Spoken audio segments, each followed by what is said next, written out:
Hello नमस्कार दोस्तों, welcome back our official YouTube channel youth competition time. साथियों, आप सभी लोगों का यूथ कंपटीशन के ऑफिशियल यूट्यूब चैनल पे हार्दिक स्वागत है। साथियों, एक नए वीडियो और एक नए ऑफिशियल अपडेट के साथ आ रहे हैं। जी हाँ साथियों, ये जो ऑफिशियल अपडेट आपके लिए मैं लेकर के आया हूँ, ये बिहार से मैं लेकर के आया हूँ और इसी बिहार के ऑफिशियल अपडेट के बारे में एक एक डिटेल एनालिसिस हम करने वाले हैं कि ये किस चीज की वैकेंसी है, कहां से आया है, कितने नंबर ऑफ सीट के लिए आया है, क्या सिर्फ और सिर्फ एक एडवर्टाइजमेंट जारी किया गया है कि 1, 2, 3, 4 इस टाइप के एडवर्टाइजमेंट जारी किए गए। तो हम इन सभी फैक्ट एंड सर्कमस्टांसेस को यहाँ पे जानेंगे और एक एक चीजों को एनालिसिस करते हुए चलेंगे। साथियों, आपको हमारे बैकग्राउंड में दिख रहा होगा और इसी एडवर्टाइजमेंट के बारे में हम यहाँ पे डिस्कस करने वाले हैं कि एडवर्टाइजमेंट कह क्या रहा है, इसी को हम यहाँ पे एनालिसिस करेंगे। तो साथियों, ये जो एडवर्टाइजमेंट आया है, आपको दिख रहा होगा कि बिहार विधान परिषद सचिवालय से आया है। कहां से आया साथियों? तो ये बिहार के सचिवालय का जॉब है। अगर आपको लगता है कि बिहार में आपको जॉब करना है और बिहार के सचिवालय के अंतर्गत आपको जॉब करना है, सचिवालय के अंतर्गत आपको जॉब करना है, तो आपके लिए ये क्या है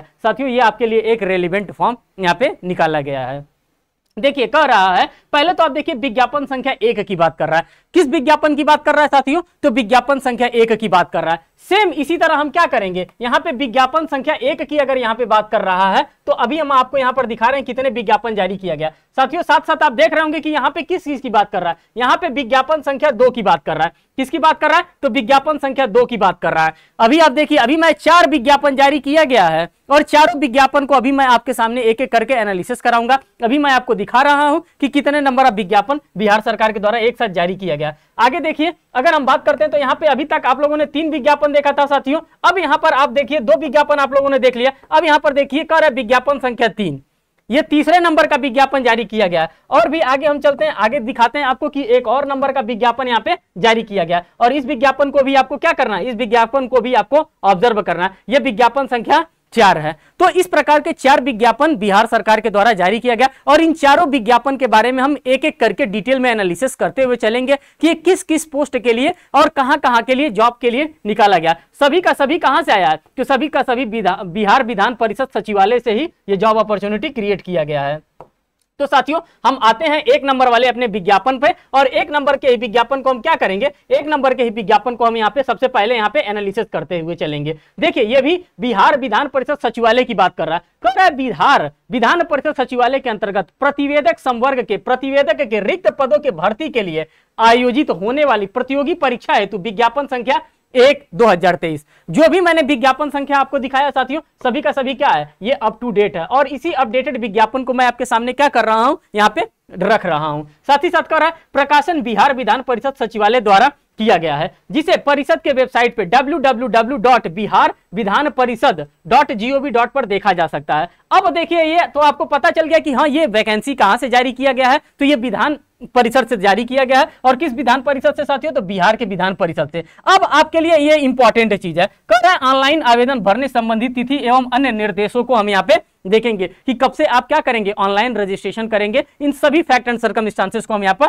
देखेंगे। पहला करा ऑनलाइन आवेदन भरने की तिथि की अगर हम बात करते हैं तो देखिए 25/7/2023 क्या रखा गया साथियों? ऑनलाइन जो आपका रजिस्ट्रेशन स्टार्ट होगा, कब से स्टार्ट होगा? तो 25/7/2023 से लेकर के इसका ऑनलाइन रजिस्ट्रेशन स्टार्ट हो जाएगा। कह रहा है परीक्षा शुल्क भुगतान करने की तिथि क्या रखा गया है? तो 25/7/2023 से इसको भी स्टार्ट कर दिया जाएगा। कह रहा है ऑनलाइन आवेदन भरने की अंतिम तिथि, हमारे लिए 2 तिथियां इंपॉर्टेंट होती हैं, एक कब से स्टार्ट होगा और एक हमारा लास्ट डेट। तो यहाँ पे पहला डेट तो आपने देख लिया, ये 25 तारीख से क्या हो रहा है, ये 25 तारीख से स्टार्ट हो रहा है। अगर हम इसके लास्ट डेट की बात करते हैं तो 21/8/2023 इसका लास्ट डेट रखा गया। कर परीक्षा शुल्क भुगतान करने की अंतिम तिथि यहाँ पे क्या रखा गया? 22 तारीख रखा गया है। 22 अगस्त 2023 इसका लास्ट डेट रखा गया है। और ये चारों विज्ञापन के अंतर्गत आपको देखने के लिए मिलेगा। जो अभी मैंने एडवर्टाइजमेंट नंबर 01 यहाँ पे मैं शो कर रहा हूं, ये देखिए अभी एडवर्टाइजमेंट नंबर 02, 03 और 04 ये 4 एडवर्टाइजमेंट निकाला गया और इन चारों का सेम ही डेट होगा। ये नहीं कि चारों विज्ञापन का अलग अलग डेट होगा,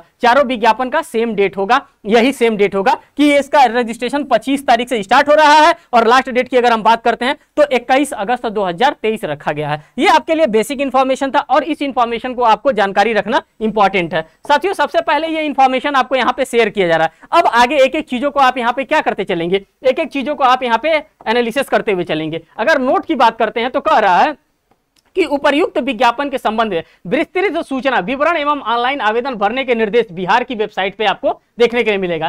कह रहा है अभ्यर्थी ऑनलाइन आवेदन भरने की प्रक्रिया प्रारंभ करने से पूर्व वेबसाइट पर प्रदर्शित विस्तृत विज्ञापन को पढ़ ले। जो मैं विज्ञापन यहां पर आपको बता रहा हूं, कह रहा है इस विज्ञापन को आप क्या करेंगे, आप विज्ञापन को अच्छे से पढ़ लेंगे, किसी भी प्रकार की कमियों को होगा तो आप दूर कर लेंगे। आपके पास ये सर्टिफिकेट है, आपके पास एजुकेशनल क्वालिफिकेशन है कि नहीं है, जो इनकी डिमांड है, तो आप सभी चीजों को क्या कर लेंगे, यहाँ पे साफ साफ पढ़ लेंगे। यही बात यहाँ पे लिखा हुआ है। आगे चलते हैं, आगे देखते हैं और आपके लिए क्या यहाँ पे इंपॉर्टेंट चीजों को यहाँ पे इनके द्वारा बताया गया है। तो आगे चलते हैं। अब देखिए यहाँ पे क्या आ गया, कह रहा है फिर से वही सेम चीज यहाँ पे रिपीट कर रहा है। ये विज्ञापन संख्या अभी 1 में ही हम लोग फॉल कर रहे हैं साथियों, अभी विज्ञापन संख्या 2, 3 और 4 में हम नहीं पहुंचे, 1 वाले में ही फिर से यह कह रहा है बिहार विधान परिषद सचिवालय के अंतर्गत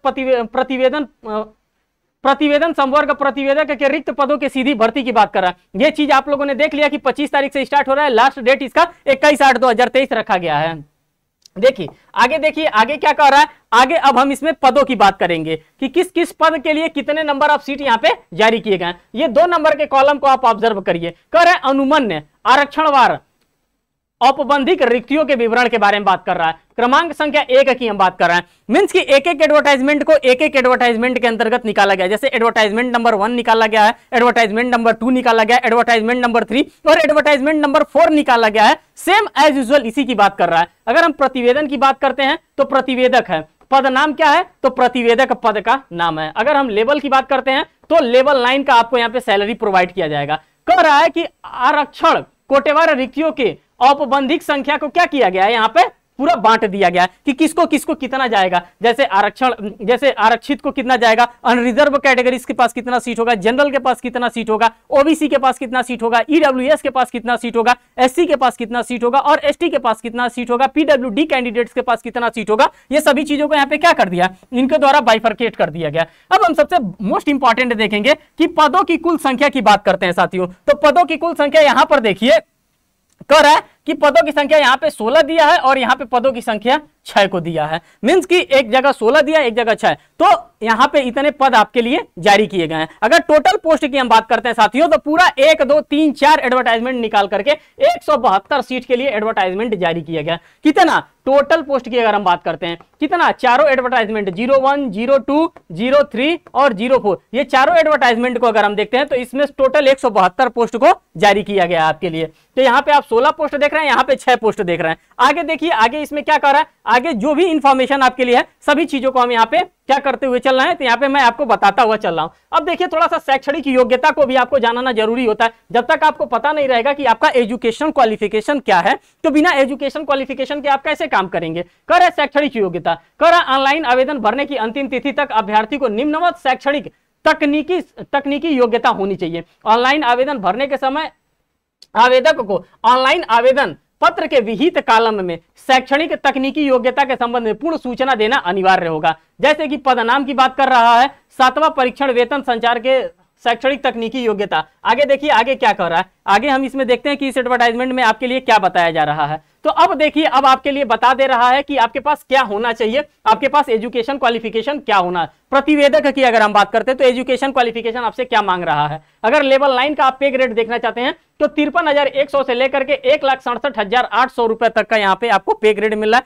मींस की अच्छी मोटी रकम आपको यहाँ पे सैलरी के रूप में प्रोवाइड किया जाएगा। साथ ही साथ कह रहा है कि राज्य एलिजिबिलिटी की बात करते हैं, किसकी बात करते हैं साथियों, तो एलिजिबिलिटी क्राइटेरिया की बात करते हैं कि क्या यहाँ पे आपको एलिजिबिलिटी प्रोवाइड किया गया है। कह रहा है कि राज्य केंद्र सरकार से मान्यता प्राप्त विश्वविद्यालय की स्नातक उपाधि।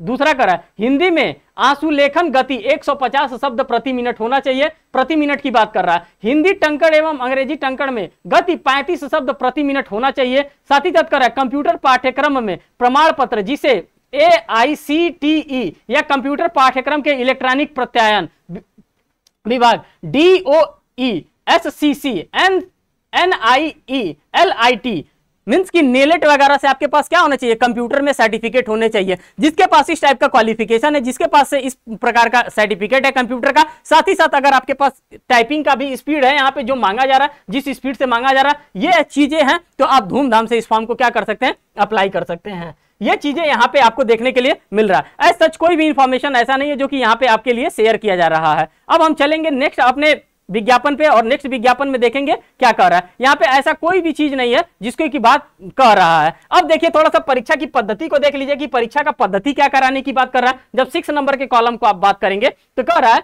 प्रतिवेदन के पदों की सीधी भर्ती होते निम्नलिखित चरणों में जांच क्या कराया जाएगा साथियों, जांच और परीक्षा ली जाएगी। कह रहा है कि प्रतिवेदक के पदों के लिए सीधी भर्ती हेतु 3 चरणों में जांच परीक्षा कराई जाएगी। 3 चरण का एग्जामिनेशन आपका कराया जाएगा, जैसे कि पहला OMR बेस्ड आपका एग्जामिनेशन उत्तर पुस्तिका आधारित बहुविकल्पीय वस्तुनिष्ठ प्रश्न परीक्षा कराया जाएगा। दूसरा हिंदी आशुलिपि जांच परीक्षा तथा हिंदी एवं अंग्रेजी टंकर कंप्यूटर आधारित जांच परीक्षा आपका करवाया जाएगा। और कहां करवाया जाएगा साथियों, MS ऑफिस वर्ड प्रोसेसिंग पे आपको करवाया जाएगा। और साथ ही साथ क्या कर रहा है, तीसरा आपका साक्षात्कार करवाया जाएगा। मींस की 3 स्टेजेस एग्जामिनेशन कंडक्ट करवाया जाएगा, जैसे कि UPSC कंडक्ट करवाता है और आपका स्टेट पब्लिक सर्विस कमीशन करवाता है। जैसे प्रिलिमिनरी एग्जामिनेशन होता है, मेन एग्जामिनेशन होता है और लास्ट में इंटरव्यू होता है। एज सच इनके द्वारा भी यही कराया जाएगा। पहले OMR बेस्ड आप देख रहे हैं कि OMR बेस्ड आपका एग्जामिनेशन कराया जाएगा। फिर यहाँ पे किसकी बात कर रहा है, आशुलिपिक, और यहाँ पे क्या किया जाता है, कंप्यूटर की नॉलेज की बात कर रहा है। कंप्यूटर से रिलेटेड आपसे क्या कराया जाएगा, टाइपिंग वगैरह कराया जाएगा और लास्ट में आपका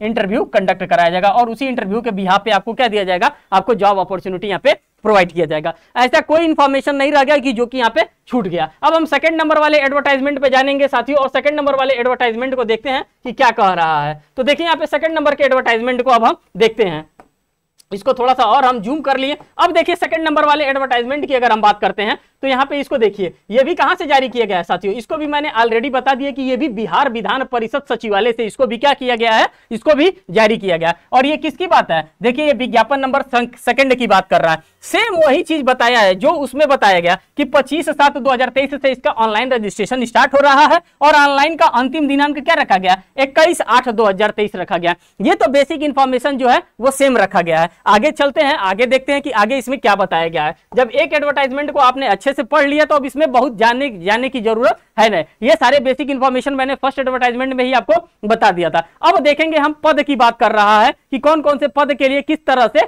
कर रहा है। अब देखिए यहाँ पे जो सेकंड नंबर का कॉलम दिख रहा है साथियों, इसी सेकंड नंबर के कॉलम को हम क्या कर रहे थे, वेट कर रहे थे। कह रहा है अनुमान्य आरक्षणवार औपबंधिक रिक्तियों के विवरण के बारे में बात कर रहा है। अगर हम क्रमांक संख्या की बात करते हैं तो क्रमांक संख्या 1, 2, 3 और 4 की हम बात करते हैं। अगर हम पद नाम की बात करते हैं तो पद में क्या आ रहा है, सहायक का पद आ रहा है, सहायक अवधायक का पद आ रहा है, डाटा एंट्री ऑपरेटर का पद आ रहा है और निम्न वर्गीय लिपिक का पद आ रहा है। अभी सिर्फ और सिर्फ हम क्या कर रहे हैं, अभी हम 4 चीजों को देख रहे हैं, 4 पद 4 क्रमांक संख्या को देख रहे हैं। क्रम संख्या आप देखिए 1, 2, 3, 4 को ऑब्जर्व किए। अभी नीचे और है उसको भी हम स्लाइड करके करेंगे। वेतनमान स्तर की हम बात करते हैं तो लेवल 7 का यहाँ पे पेमेंट आपको सहायक के रूप में प्रोवाइड किया जाएगा और सहायक अवधायक की हम बात करते हैं तो लेवल 4 का आपको पेमेंट दिया जाएगा। डाटा एंट्री ऑपरेटर में लेवल 4 का पेमेंट दिया जाएगा। निम्न वर्गीय लिपिक में आपको लेवल 2 का यहाँ पे आपको पेमेंट किया जाएगा। साथियों यहाँ पर देखिए पूरा आरक्षण की बात कर रहा है। आरक्षण किसमें होता है, तो जनरल में तो किसी भी प्रकार का, जिसको हम लोग अनरिजर्व कैटेगरी से कहते हैं, इसमें किसी भी प्रकार का कोई भी आरक्षण की बात नहीं की जाती है।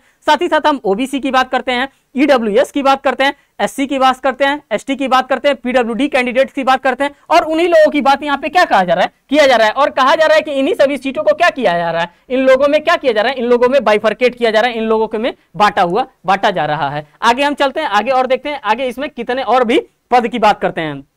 क्रमांक संख्या 4 तक लो हम लोगों ने ऑब्जर्व किया था और यही क्रमांक संख्या 4 तक इसमें पोस्ट दिया है। आगे चलते हैं और आगे देखते हैं और आगे आपके लिए यहाँ पे क्या बताया है। अब साथियों यहाँ पे शैक्षणिक योग्यता को आप देख लीजिए, जो कि आपके लिए सबसे इंपॉर्टेंट होता है।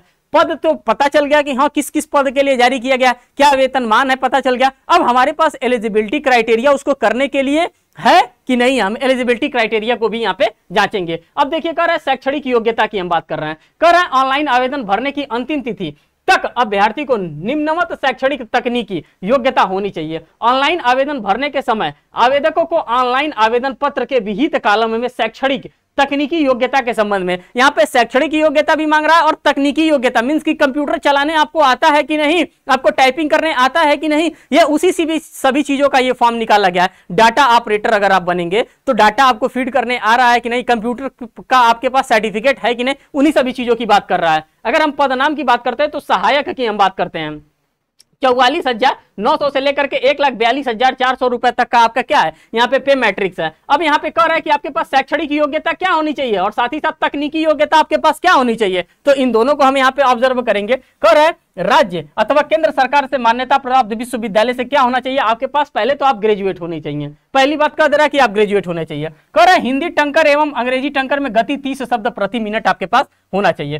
साथ ही साथ कह रहा है कंप्यूटर पाठ्यक्रम में प्रमाण पत्र जिसे AICTE DOEACC नेलेट की मान्यता प्राप्त हो या फिर डोएक नेलेट द्वारा विहित विषयों में पाठ्यक्रम में अवधि में संदर्भ में ओ स्तर का मींस की ओ लेवल आपने अगर कंप्लीट किया है तो आप क्या कर सकते हैं, तो आप ये सहायक के लिए आप फॉर्म अपना फिल कर सकते हैं। यही एलिजिबल क्राइटेरिया यहाँ पे मांगा जा रहा है। आगे चलते हैं, आगे देखते हैं आगे क्या कर रहा है। आगे सेकंड नंबर की अगर हम बात करते हैं दोस्तों, तो सेकंड नंबर वाले में आपको कह रहा है सहायक अवधायक की बात कर रहा है, अवधायक की बात कर रहा है। यहाँ लेवल जो आपका दे रहा है लेवल 4 का आपको पेमेंट दे रहा है 25,500 से स्टार्ट होकर के 81,100 रुपए तक का आपको यहाँ पे मिल रहा है। साथ ही साथ अन्य भत्ते भी प्रोवाइड कर रहा है, अन्य भत्ते को आप ना भूलिए। और अन्य भत्ता जो होता है आपके लिए बहुत ही इंपॉर्टेंट अन्य भत्ता होता है। सैलरी तो ईद का चांद होता है, एक दिन आता है महीने भर में खर्च हो जाता है, लेकिन ये अन्य भत्ता है, अन्य भत्ता भी आपको बाय द टाइम धीरे धीरे आपको मिलता रहता है। अब इसमें क्या मांग रहा है, कर रहा है राज्य केंद्र सरकार से मान्यता प्राप्त विश्वविद्यालय से स्नातक होना चाहिए। सबसे तो पहले जान जाइए कि आपको स्नातक होना ही होना है। साथ ही साथ आपके पास ये AICTE का सर्टिफिकेट आपके पास होना चाहिए या फिर डोएक का या फिर नेलेट से आप मान्यता प्राप्त संस्था से आपने क्या किया होगा, कंप्यूटर का कोई कोर्स किया होगा या उसमें कंप्यूटर दक्षता जांच की जाएगी और आपके क्या किया जाएगा, आपके कंप्यूटर के नॉलेज को यहाँ पे एट दैट टाइम आपका टेस्ट किया जाएगा। कब, जब आपका क्या कहते हैं मेन एग्जामिनेशन यहाँ पे कंडक्ट करवाया जाएगा। डाटा एंट्री ऑपरेटर की बात करते हैं लेवल 4 का, यहाँ 25,500 से लेकर के 81,100 तक का है। कह रहे राज्य सरकार या केंद्र सरकार मान्यता प्राप्त विश्वविद्यालय से इंटरमीडिएट परिषद की इंटरमीडिएट की योग्यता की बात कर रहा है, 12वीं क्लास की योग्यता की बात कर रहा है। यहाँ तो अभी ग्रेजुएशन की बात कर रहा था ना, स्नातक की बात कर रहा था कि आप ग्रेजुएट होने चाहिए, लेकिन यहाँ पर देखिए इंटरमीडिएट परिषद की बात कर रहा है। कह रहे कंप्यूटर पर 800 की डिप्रेशन प्रति घंटा की गति की बात कर रहा है। कितना, तो 8,000 की डिप्रेशन प्रति घंटा की गति की बात कर रहा है। कह रहा है वांछित योग्यता कंप्यूटर पाठ्यक्रम में प्रमाण पत्र जिसे AICTE डोएक नेलेट की मान्यता प्राप्त हो।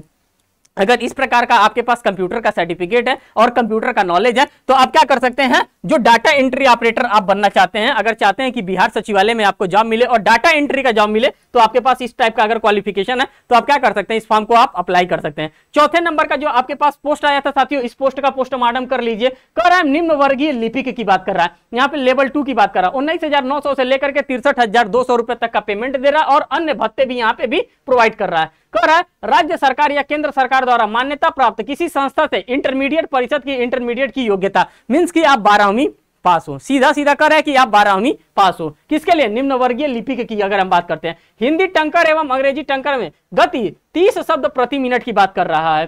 साथ ही साथ कंप्यूटर पाठ्यक्रम में आपके पास AICTE की या फिर डोएक या नीलेट की आपके पास क्या होना चाहिए, सर्टिफिकेट होना चाहिए, तब आप क्या है, आप एलिजिबल कैंडिडेट है इस फॉर्म को धूमधाम से भरने के लिए। ऐसा सच अब यहाँ पे कोई भी इंफॉर्मेशन नहीं है जो कि मैं आपको यहाँ पे शेयर करूं। जो भी इंफॉर्मेशन हो सकते थे साथियों, सभी के सभी इंफॉर्मेशन को मैंने आपके सामने शेयर किया। अब थर्ड नंबर वाले अपने एडवर्टाइजमेंट पे चलते हैं। अब थर्ड नंबर वाले एडवर्टाइजमेंट को आप देखिए ये क्या कर रहा है। तो साथियों यहाँ पे भी आपको ये क्या दिख रहा है, ये थर्ड नंबर का एडवर्टाइजमेंट दिख रहा है और सभी के सभी कहां से साथियों, सभी के सभी वही बिहार विधान परिषद से है, बिहार विधान परिषद सचिवालय से आया है। ये एडवर्टाइजमेंट नंबर थर्ड की हम बात कर रहे हैं। अभी तक आप लोगों ने फर्स्ट एडवर्टाइजमेंट को देख लिया, सेकंड एडवर्टाइजमेंट को देख लिया, अब तीसरे एडवर्टाइजमेंट को देखिए। जो ये चीजें लिखी हैं, ये चीज तो आपको याद हो गया है कि 25/7/2023 से क्या हो रहा है, रजिस्ट्रेशन स्टार्ट हो रहा है और लास्ट डेट की हम बात करते हैं तो 21/8/2023 इसका लास्ट डेट रखा गया है। अब देखिए इसमें किस किस पोस्ट के लिए वैकेंसीज जारी किया गया है। आगे चलते हैं, आगे हम देखते चल रहे हैं। ये सभी चीजों को मैंने आपको पढ़ करके यहाँ पे ऑलरेडी ही बता दिया था। अब यहाँ पर देखिए पदनाम की बात कर रहा है कि किस किस पद के लिए यहाँ पे क्या किया गया, वैकेंसीज जारी किया गया है। तो साथियों यहाँ पे आप देखिए कह रहा है सेकंड नंबर कॉलम को आप ऑब्जर्व करिए। किस कॉलम को, तो सेकंड नंबर कह रहा है अनुमान्य आरक्षण और अपबंधित रिक्तियों के विवरण के बारे में बता रहा है कि कितना रिक्त है, किस टाइप का रिक्त है। इसी रिक्तियों को हम क्या करेंगे, इसी रिक्तियों को बारे में हम यहाँ पे एनालिसिस करेंगे। कह रहा है क्रमांक संख्या 1 और 2, दो पद है। पद नाम यहां पर देखिए सुरक्षा प्रहरी और चालक की बात कर रहा है। किसकी किसकी बात कर रहा है साथियों? तो सुरक्षा प्रहरी की और चालक की बात कर रहा है। और साथ ही साथ कह रहा है कि इन सीटों को भी क्या किया गया है, सब में बांट दिया गया। जैसे अनरिजर्व कैटेगरीज में बांट दिया गया, ओबीसी में बांट दिया गया है, जनरल में क्या कहते हैं ईडब्ल्यूएस में बांट दिया गया, एससी में बांट दिया गया, एसटी में बांट दिया गया और पीडब्ल्यूडी कैंडिडेट में बांट दिया गया। उसी तरह से यहां पे भी सभी सीटों को क्या कर दिया गया है, बाइफर्केशन किया गया है, बांटा गया है। अब देखेंगे कुल पदों की संख्या की अगर हम बात करते हैं तो 52 और 16 पद इसमें निकाला गया है। किसमें? सुरक्षा प्रहरी के जॉब में। सुरक्षा प्रहरी की अगर हम जॉब की बात करते हैं तो सुरक्षा प्रहरी के जॉब में लेवल 3 का ये जॉब है और इसमें 52 एक जगह निकाला गया और 16 एक जगह निकाला गया। और सबसे मोस्ट इंपॉर्टेंट 35% क्षैतिज आरक्षण के तहत महिलाओं हेतु आरक्षण पद है। 35% वहां के बिहार की महिलाओं के लिए क्या करके रखा गया है, रिजर्व करके रखा गया, ये आपको देखना होगा। और 4 1 5 पद यहां पे निकाला गया है जो कि चालक के लिए लेवल 2 की बात करते हैं। अब आगे देखते हैं इसमें किस टाइप का क्वालिफिकेशन आपसे मांगा जा रहा है इन दो पदों के लिए, क्योंकि ये पद आपके लिए इंपॉर्टेंट है और इन दोनों पदों के बारे में आपको जानना जरूरी होता है। अब देखिए इनके लेवल, भत्ते लेवल की बात करते हैं कि क्या क्या इनको भत्ता प्रोवाइड किया जाएगा, क्या क्या लेवल होगा। अगर हम सुरक्षा प्रहरी की बात करते हैं, किसकी बात करते हैं साथियों? तो सुरक्षा प्रहरी की बात करते हैं। तो इनका जो लेवल पे आपने देखा है, अभी लेवल पे मैट्रिक्स को इन्होंने आप लोगों ने देखा है, 21,700 से लेकर के 69,100 तक का इनका पे लेवल रखा गया और साथ में अन्य भत्ते भी हैं। अब देखिए इसमें क्या कह रहा है कि राज्य केंद्र सरकार के, किससे साथियों? तो राज्य के या फिर केंद्र सरकार के इंटरमीडिएट परिषद या बोर्ड द्वारा मान्यता प्राप्त किसी भी विषय में आपने क्या किया होगा, आपने इंटर की पढ़ाई किया होगा, मींस कि 10+2 आपने पढ़ा होगा। बेसिक इंफॉर्मेशन आपसे यही मांग रहा है कि आप 12वीं पास होंगे। शारीरिक मापदंड की बात करता है और ये किसकी बात कर रहा है? सुरक्षा प्रहरी की। अगर आप सुरक्षा गार्ड बनेंगे, सुरक्षा प्रहरी बनेंगे तो आप फिट भी तो होने चाहिए। ऐसा थोड़े ना है कि लुल्जा पुंजा और ढीले आदमी को बना दिया जाएगा। कह रहा है शारीरिक मापदंड की बात करता है। क में पुरुष की बात कर रहा है। ऊंचाई कितनी होनी चाहिए, मींस कि आप कितने लंबे होने चाहिए? तो 167.5 सेंटीमीटर।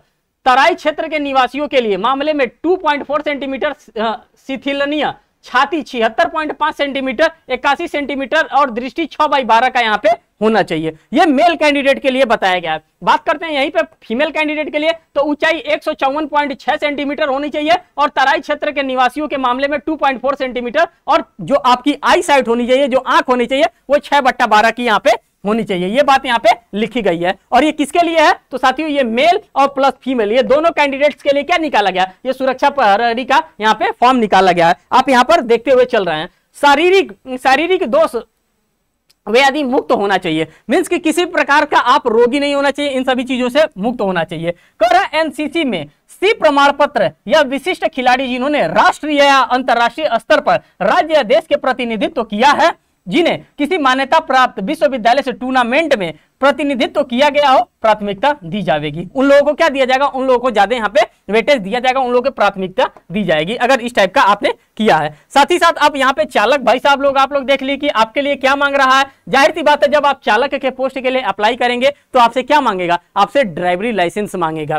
कह रहा है कि क्या है, लेवल 2 की जॉब वैकेंसी है और पे लेवल आपको क्या दिया जाएगा? 19,900 से लेकर के 63,200 रुपए तक का और अन्य जो भत्ते सबको मिलेंगे वो भत्ते आपको भी यहाँ पे प्रोवाइड किया जाएगा। आपको कह रहा है कि बस 10वीं आप पास हो, क्या पास हो? 10th क्लास आप पास हो, वैध ड्राइवरी लाइसेंस होगा, LMV और HMV धारक। अगर इस टाइप का आपके पास ड्राइवरी लाइसेंस है जो कि 4 व्हीलर चलाने का है तो आप क्या कर सकते हैं? आप इस फॉर्म को धूमधाम से आप भर सकते हैं। तो ये बेसिक इंफॉर्मेशन था ये एडवर्टाइजमेंट नंबर 3 की। अब हम चलते हैं एडवर्टाइजमेंट नंबर 4 पे। एडवर्टाइजमेंट नंबर 4 को आप देखिए और इसमें क्या कह रहा है इसको भी आप यहाँ पे ऑब्जर्व करिए।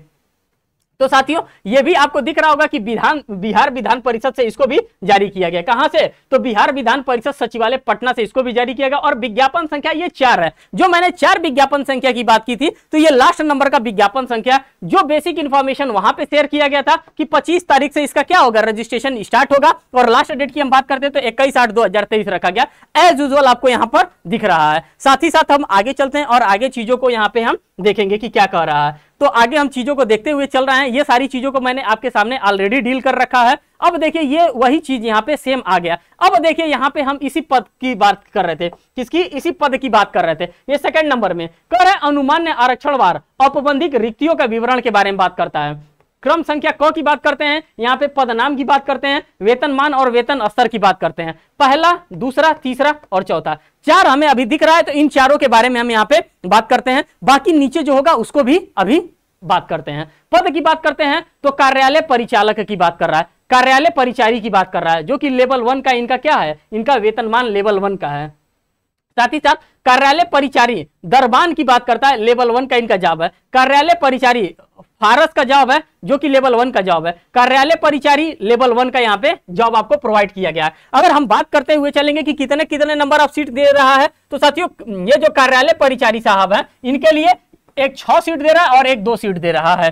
तो आप ये देखिए, साथ ही साथ कर रहा है कार्यालय परिचारी दरबान साहब के लिए यहाँ पे कितना दे रहा है, तो एक पोस्ट 2 पोस्ट यहाँ पर आपको दे रहा है। कार्यालय परिचारी की हम बात करते हैं तो टोटल 6 3 9 पोस्ट यहाँ पे आपको प्रोवाइड कर रहा है। अब इसी तरह से हम और भी आगे चलते हैं, अभी 4 पोस्ट तक आप लोगों ने देखा है, अब आगे चलते हैं, देखते हैं और कौन से पोस्ट के लिए निकाला गया है। अब यहाँ पर देखिए, ये चौथे नंबर पोस्ट की बात करते हैं और 5वें नंबर पोस्ट की बात करते हैं। तो चौथे नंबर पोस्ट वाले में किसमें है, सफाई कर्मी की बात करता है। किसकी बात करता है, सफाई कर्मी की। 3 पोस्ट और 1 पोस्ट, 4 पोस्ट निकाला गया है। और ये कहां, सचिवालय में, बिहार सचिवालय। कार्यालय परिचारी माली की अगर हम बात करते हैं तो 3 4 7 पोस्ट यहाँ पे माली के लिए भी 7 पोस्ट निकाला गया। तो सभी का यहाँ पर ध्यान रखा गया। इन सीटों को जनरल में, एससी में, एसटी में, ओबीसी में, ईडब्ल्यूएस में और पीडब्ल्यूडी कैंडिडेट्स में और महिलाओं में क्या कर दिया गया है, विभाजित किया गया है।